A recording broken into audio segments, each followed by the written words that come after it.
Hello everyone, my name is Swati. I am a patent agent and I have experience of 5+ years in this field. So I hope सबकी preparation बहुत अच्छी चल रही होगी patent agent exam की. मेरे पास 2 queries आई थी. वो क्वेरीज़ ये थी, पहली क्वेरीज़ तो ये थी कि मैम ट्रेडमार्क एजेंट से भी रिलेटेड कुछ क्वेश्चंस बनाओ कि हमें ट्रेडमार्क एजेंट एग्ज़ाम के लिए काफ़ी हेल्पफुल हो सके, क्योंकि ऑलरेडी ट्रेडमार्क एजेंट का भी एग्ज़ाम है पैटेंट एजेंट के एग्ज़ाम के साथ साथ. और एक चीज़ और मैं बता दूं, पैटेंट एजेंट एग्ज़ाम का नोटिफिकेशन आ गया है, मई में उसका एग्ज़ाम है. तो जो लोग नहीं देखे हैं वो नोटिफिकेशन, वो वेबसाइट पे जाएं, आईपी इंडिया की वेबसाइट पे, वहाँ पे जाके आप चेक कर सकते हो वो नोटिफिकेशन. साथ साथ ट्रेडमार्क एजेंट का भी एग्ज़ाम है जो कि मई में होने वाला है अभी at present, right.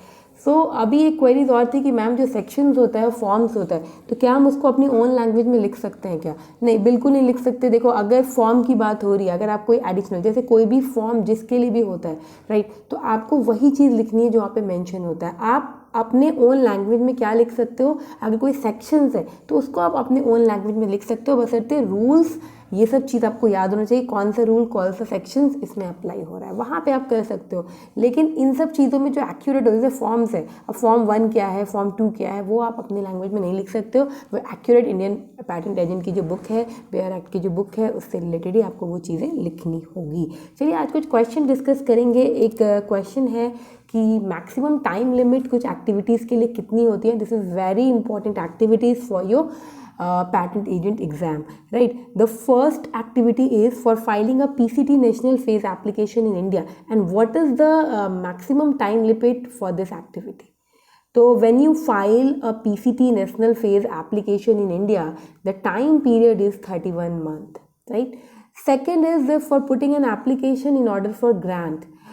If you put an application in order for grant, the time limit is 12 months, right? And the third one is for filing a notice of post grant opposition. If you file a notice of post grant oppositions, there is a time of 12 months from the date of grant, right? The fourth thing is for filing a complete specification after provisional specifications, there is a time limit of 12 months.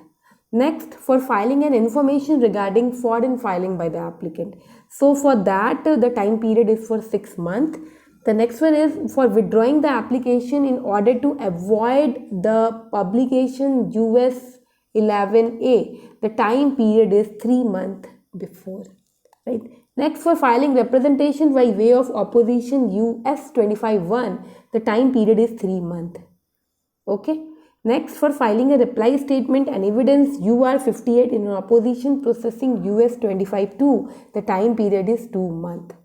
Next, for filing an opposition to the restoration of a patent US 61, the time period is 2 months. Right? The last one is for payment of renewal fees for continuations of a patent.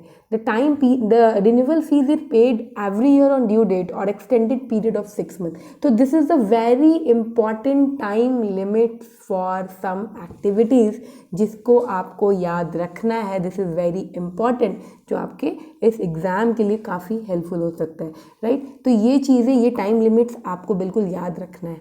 तो I hope ये videos जो मैंने आपको आज भेजा है, this is very useful for you. तो इसको याद रखिए.